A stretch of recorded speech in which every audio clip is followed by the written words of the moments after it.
Hello everyone, आज आपण बघूया मार्गदर्शक तत्वे. तर मार्गदर्शक तत्वे राज्यशास्त्रामध्ये राज्यघटनेत नमूद केलेले मार्गदर्शक तत्वे कलम 36 ते 51 पर्यंत आहेत.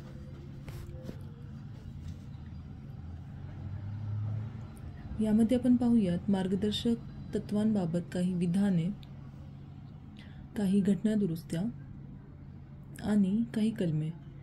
तर कलमे इम्पॉर्टंट आहेत कारण कलमे तुम्हाला जोड्या लावासाठी किंवा वन लायनरमध्ये विचारू शकतात. तर मार्गदर्शक तत्वे स्टार्ट करूया. संसदीय लोकशाहीसाठी निर्माण करण्यात आलेल्या राज्यघटनेत मार्गदर्शक तत्वांचा समावेश करणे हे एक नाविन्यपूर्ण वैशिष्ट्य आहे, असे विधान केले होते डॉक्टर बाबासाहेब आंबेडकर यांनी. तर ही तत्वे बंधनकारक स्वरूपाची नाहीत, मात्र सत्तेवर जो कोणी येईल तो त्याचा मनमानीपणे वापर करू शकणार नाही. या तत्वांचा त्यांना आदर करावा लागेल आणि याबाबत त्याचा भंग झाल्यास त्याबद्दल न्यायालयासमोर जाब द्यावा लागणार नाही, अशी ही तत्वे आहेत. तर कलम 36 ते 51 मध्ये मार्गदर्शक तत्वांबाबत काही विधाने सांगितलेली आहेत. डॉक्टर बाबासाहेब आंबेडकर म्हणतात, ही तत्वे म्हणजे भारतीय राज्यघटनेत नाविन्यपूर्ण वैशिष्ट्ये आहेत. ग्रॅनविल ऑस्टिननुसार मार्गदर्शक तत्वांचे उद्दिष्ट सामाजिक क्रांती करणे, ती साध्य करण्यासाठी आवश्यक परिस्थिती निर्माण करणे हे आहे. BN राव मार्गदर्शक तत्वे ही राज्याच्या अधिकाऱ्यांसाठी नैतिक नियम आहेत. तर यामध्ये तुम्ही कीवर्ड लक्षात ठेवू शकता, जसे डॉक्टर बाबासाहेब आंबेडकर यांचे यांच्यानुसार भारतीय राज्यघटनेचे हे एक नाविन्यपूर्ण वैशिष्ट्य आहे. ग्रॅनविल ऑस्टिन म्हणतात मार्गदर्शक तत्वे हे सामाजिक क्रांती करणे हे त्यांचे उद्दिष्ट आहे. BN रावनुसार मार्गदर्शक तत्वे हे नैतिक नियम आहेत. तर या कीवर्डनुसार तुम्ही प्रत्येक विधाने लक्षात ठेवून तुम्हाला वन लायनर किंवा मॅच द पेअर्समध्ये या प्रकारे क्वेश्चन तुम्हाला विचारू शकतात. नेक्स्ट आहे बँकच्या सोयीनुसार वटवता येणारा चेक. KT शहा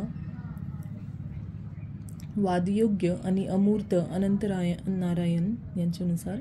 आणि यामागील खरा हेतू हा भारत देशाला पोलीस राज्य नव्हे तर कल्याणकारी राज्य बनवण्याचा आहे, KV राव यांच्यानुसार. तर यामध्ये मी तुम्हाला काही ॲनालिसिस बुकमधून इम्पॉर्टंट PDF मी घेतलेले आहेत आणि ते शेअर करत आहे, कारण ॲनालिसिस बुकमध्ये दिलेले इम्पॉर्टंट जे इथे पॉईंट दिसतात तुम्हाला, घटना दुरुस्ती असू दे किंवा विधाने आहेत, हे सर्व तुम्हाला PYQ मध्ये दिसतील. तर जसेचे तसे घटना दुरुस्त्या विचारलेल्या आहेत आणि इम्पॉर्टंट कलमे विचारलेली आहेत. मॅच द पेअरसाठी खूप असे महत्त्वपूर्ण असे हे कलमे आहेत. तर नेक्स्ट आहे इतर काही गोष्टी करण्यासाठी शासनाला दिलेल्या विधेयक सूचना. ॲलन ग्लॅडहिल. तत्वांच्या अंमलबजावणीने देश पृथ्वीग्रहावरील स्वर्ग बनेल. MC छागला. इम्पॉर्टंट सेंटेन्स आहे. घटनेला जीवन प्रदान करणाऱ्या तरतुदी आहेत. NM त्रिपाठी. तत्वांमध्ये किमान शैक्षणिक मूल्य आहे. BN राव. ही तत्वे म्हणजे 9 वर्षाच्या निश्चयापेक्षा अधिक नाहीत, जे निश्चय जानेवारीच्या दुसऱ्या दिवशी मोडले जातात. नासिरुद्दीन. भावनांची कचरापेटी आहे. TT कृष्णामाचारी. मार्गदर्शक तत्वे म्हणजे उद्दिष्ट आणि आकांक्षा यांचे घोषणापत्र आहे. KC wear. मार्गदर्शक तत्वे म्हणजे पवित्र आकांक्षा आहेत, केवळ पवित्र आकांक्षा आहेत. आयवर जेनिंग्स. पुढे आपण पाहूया भारतीय राज्यघटनेमध्ये कलम 36 ते 51 मध्ये मार्गदर्शक तत्वांचा समावेश करण्यात आला आहे. कलम 36 ते 51 ही मार्गदर्शक तत्वे आयर्लंडच्या 1937 मधील राज्यघटनेवरून घेतलेली आहेत. कुठल्या राज्यघटनेवरून घेतलेली आहेत? तर आयर्लंडच्या राज्यघटनेवरून घेतलेली आहेत. ही कल्याणकारी राज्याची संकल्पना अधिकृत केलेली आहे. मार्गदर्शक तत्वामध्ये 26 जानेवारी 1950 नंतर काही नवीन मार्गदर्शक तत्वांचा समावेश करण्यात आला आहे, ती खालीलप्रमाणे. तर मूळ मार्गदर्शक तत्वामध्ये काही नवीन मार्गदर्शक तत्वांचा समावेश करण्यात आला आहे. हा समावेश काही घटना दुरुस्तीने केलेला आहे. पहिली घटना दुरुस्ती आहे 42वी घटना दुरुस्ती 1976. 42व्या घटनादुरुस्तीनुसार 4 कलमे ॲड केलेली आहेत. कलम 39A, कलम 39F, कलम 43A आणि कलम 48A. 39A नुसार सर्व व्यक्तींना समान न्यायाची हमी द्यावी आणि गरिबांना मोफत कायदेविषयक सहाय्य प्राप्त करून द्यावे. कलम 39F बालकांच्या निरोगी विकासासाठी संधी सुनिश्चित करणे. कलम 43A कामगारांना व्यवस्थापनात सहभाग मिळवता यावा या दृष्टीने पाऊल उचलणे. कलम 48A पर्यावरण सुधारणे आणि त्यांचे संरक्षण करणे, वन्यजीव यांचे संरक्षण करणे. तर 42व्या घटनादुरुस्तीनुसार 4 कलमे इम्पॉर्टंट. नेक्स्ट आहे 44वी घटनादुरुस्ती 1978. यामध्ये कलम 38(2) समाविष्ट करण्यात आलेले आहे, ज्यामध्ये उत्पन्न, दर्जा, सुविधा, संधी याबाबतची जी विषमता आहे ती कमी करणे. कलम 38(2). 44वी घटनादुरुस्ती 1978. 86वी घटनादुरुस्ती 2002 नुसार कलम 45 मध्ये पुढील प्रमाणे बदल केलेला आहे. 6 वर्षे पूर्ण होईपर्यंत वयाची 6 वर्षे पूर्ण होईपर्यंत सर्व बालकांचे संगोपन आणि शिक्षण याची व्यवस्था करणे. 86वी घटनादुरुस्ती 2002 इम्पॉर्टंट आहे. 97वी घटनादुरुस्ती 2011 कलम 43B समाविष्ट केले आहे. यामध्ये राज्यसंस्था, सहकारी संस्थांची स्वेच्छेने स्थापना करणे, स्वायत्त कार्यपद्धती, लोकशाही प्रणालीचे नियंत्रण आणि व्यावसायिक व्यवस्थापन यांना चालना देणे. 97वी घटनादुरुस्ती 2011. यामध्ये फक्त तुम्ही लक्षात ठेवू शकता की 97वी घटनादुरुस्ती 2011 नुसार सहकारी संस्थांची स्वेच्छेने स्थापना करणे. Important keyword. नेक्स्ट मी एक चार्ट शेअर केलेला आहे, ज्यामध्ये समाजवादी तत्त्वे, गांधीवादी तत्त्वे आणि उदारमतवादी तत्त्वे यानुसार मार्गदर्शक तत्वांचे 3 भागात वर्गीकरण आहे. समाजवादी तत्त्वे, गांधीवादी तत्त्वे आणि उदारमतवादी तत्त्वे. PYQ विचारताना क्वेश्चनचा पॅटर्न या प्रकारचा असतो की पुढीलपैकी कोणती तत्त्वे ही समाजवादी तत्त्वे आहेत किंवा कोणती मार्गदर्शक तत्त्वे हे समाजवादी तत्त्व नाहीत. तर 4 ऑप्शन असतील, त्यापैकी तुम्हाला समाजवादी तत्त्वे कोणती आहे ते ओळखायचे आहे. यानुसार तुम्ही पूर्ण चार्ट गो थ्रू करा.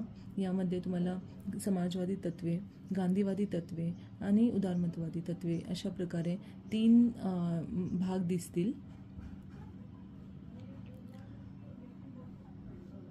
नेक्स्ट आहे कलम 36.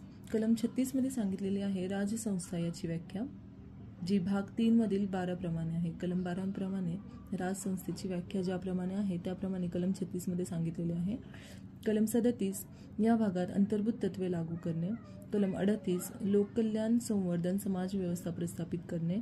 कलम 39 राज्याने अनुसरावयाच्या धोरणाची तत्त्वे. कलम 39A समान न्याय आणि विधी विषयक मोफत सहाय्य. कलम 40 ग्रामपंचायत संघटन करणे. कलम 41 कामाचा, शिक्षणाचा, विविक्षित बाबतीत सरकारी सहाय्याचा अधिकार. कलम 42 कामाची न्याय आणि मानवीय परिस्थिती, प्रसूती सहाय्यासाठी तरतूद. कलम 43 कामगारांकरिता निर्वाह वेतन. 43A उद्योगधंद्याच्या व्यवस्थापनात कामगारांचा सहभाग. जोड्या लावासाठी ही सर्व कलमे इम्पॉर्टंट आहेत. नेक्स्ट आहे कलम 44 समान नागरी कायदा संहिता स्थापन करणे. कलम 45 0 ते 6 वर्षे बालकांकरिता मोफत आणि सक्तीचे शिक्षण. कलम 46 अनुसूचित जाती, जमाती, इतर दुर्बल वर्गाचे शैक्षणिक आणि आर्थिक हित. कलम 47 पोषण मान, राहणीमान उंचावणे, आरोग्य सुधारणे राज्याचे कर्तव्य.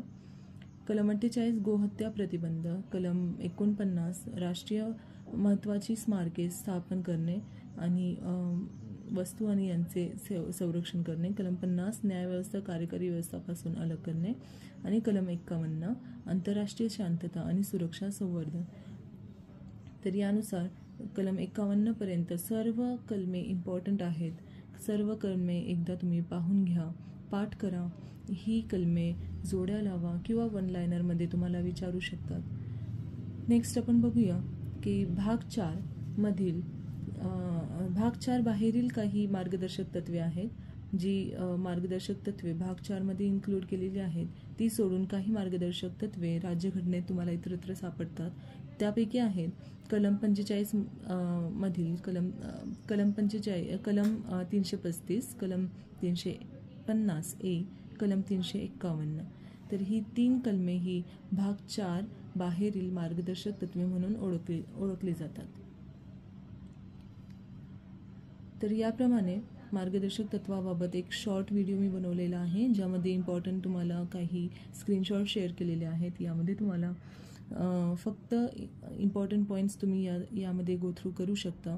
एक्झामसाठी व्हेरी इम्पॉर्टंट असे पॉईंट्स आहेत आणि तुम्ही याचा उपयोग फास्ट रिव्हिजनसाठी सुद्धा करू शकता.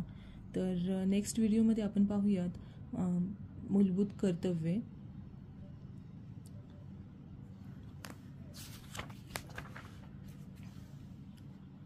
थँक्यू.